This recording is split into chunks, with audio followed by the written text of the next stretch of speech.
Diyos ang nagsabi, your good works is like filthy rags.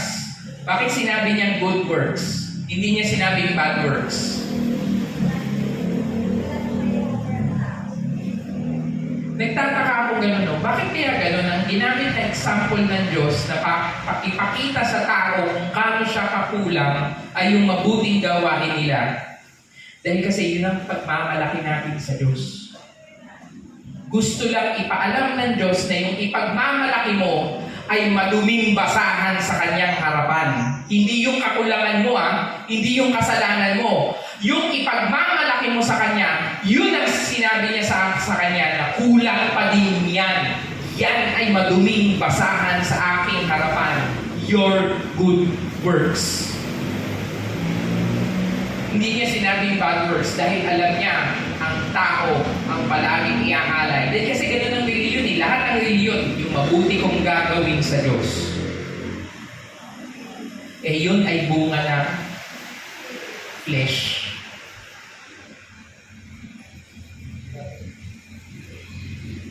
Amen? Kaya wala na tayo sa espiritu ng laman. Sa ano pala, batas ng laman, nasa batas na tayo ng espiritu. Kaso nasa laman pa din tayo. Amen? Tingnan mo na lang yung sarili mo sa lamin. Nililibag ka pa eh. Ibig sabihin, nasa laman ka pa. Naghihintay. Kaya nga tayo naghihintay ng pagkabuhay na muli. Bakit? Yung pag-asa natin, di ba? Kaya nga yung iba, nagpapabotox na lahat eh. Halos hindi na.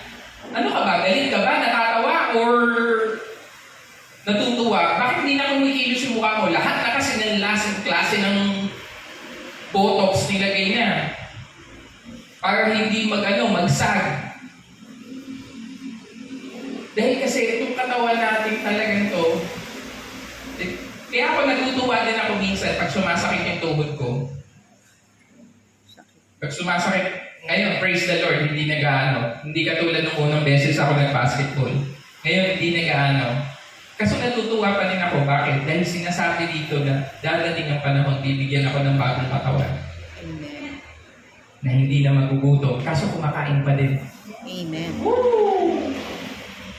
Kaya sinong mahilig kumain dito? Amen. Sarap kumain. Pilipino nga talaga tayo. Mahilig tayo sa kanya, mabudol pa eh. Nabudol ka na nga. Mahilig tayo sa kanya. Amen? Nandito pa tayo, kaya minsan, kaya sinasabi to, therefore there is no more condemnation. Dahil ibinabalik tayo ng kaaway dito. Bakit? Nasa laman pa tayo, nararamdaman pa natin. Pag nagkakasakit ka, unang pumapasok sa ulo mo, pagagalingin kaya ako ng Diyos. Mas lalo na pag doktor na yung nagtaning sa'yo, paniniwalaan mo pa ba yung salita niya?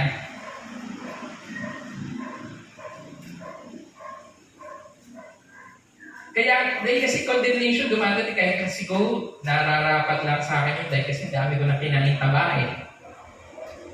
Nagkakabukol-bukol na ako dahil kasi ang hili ko sa isaw-isaw eh.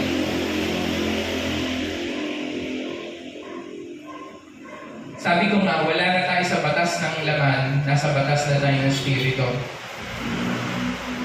The Spirit brings life, but flesh is dead. Yung example kahapon nga na ginamit ko, may gravity. Amen?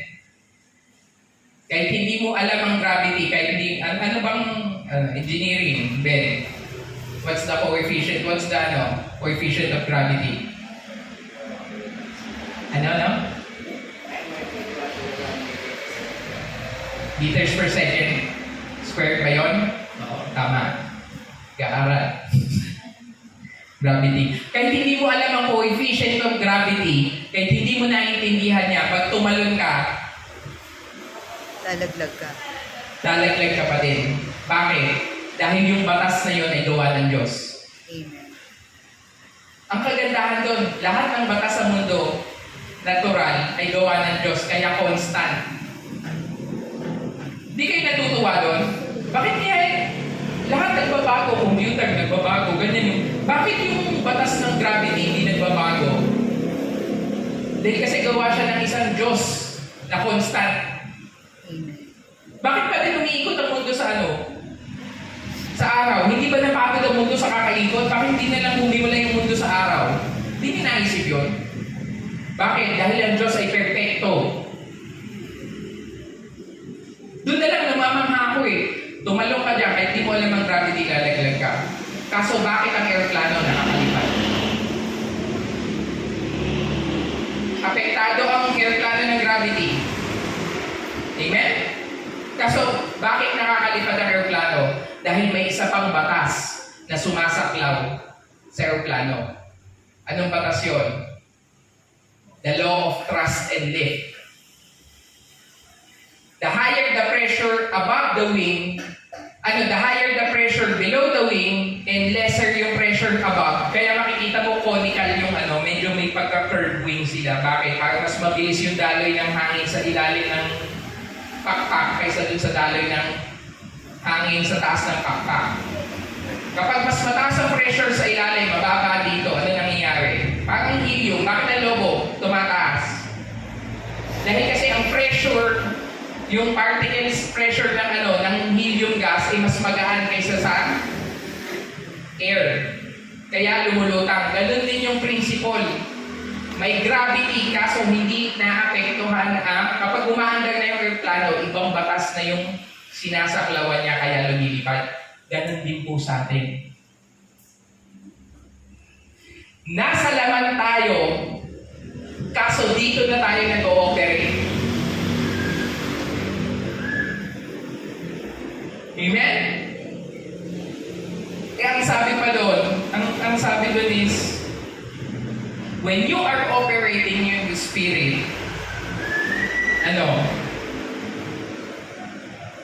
life comes forth. Ang tanong ko, ano yung power of the Spirit na yon? Yung gospel. Dahil kasi kalimitan sa atin, pag gospel ang iniisip lang ay pinatawad ni Jesus. Siya ang perfecto, tayong makasalanan na pakuso sa krus. Ganun lang yung explanation natin. Kaso pinakita ng Espiritu Santo kay Pablo kung anong talagang ibig sabihin ng mabuting balita. Sabi sa Romans 1:16, minsan nga na hesitant pa tayong mag-share nito. Kaso hindi natin naiintindihan, ito ang kapangyarihan ng Diyos. For I am not ashamed. Sinong hindi ashamed sa mabuting balita? Amen? Sinong hindi ashamed? Taas ang kamay. I-share nyo. Amen? I am not ashamed of the gospel of Christ, for it is the power of God unto salvation to everyone that believes, to the Jew first and also to the Gentiles. Ang kapangyarihan ng Diyos ay naandun sa mabuting balita. At yung kapangyarihang yun ang bumuhay kay Kristo. Dahil sabi sa salita ng Diyos na si Kristo ay binuhay dahil tayo ay ginawang matuwid na. Amen. Akala ko dati binuhay lang si Kristo dahil hindi siya nagkasala. Yes, hindi siya nagkasala. Kaso ang sinulat sa salita ng Diyos, siya ay binuhay dahil tayo ay matuwid na. Doon sa mga sumasampalataya. Tingnan mo yung kalapit mo. Kahit baluktot ang kilay niyan, matuwid yan.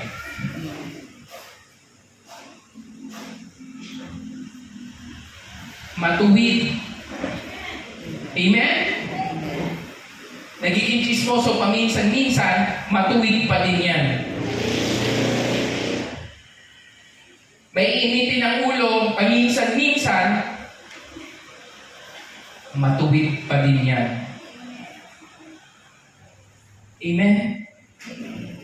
Dahil yung kapangyarihan ng Diyos ay naandun sa kaligtasan dahil dun sa mabuting balitang ibinigay sa atin. Kaya kapag may naboborn again, ganun na lang yung tuwa ko,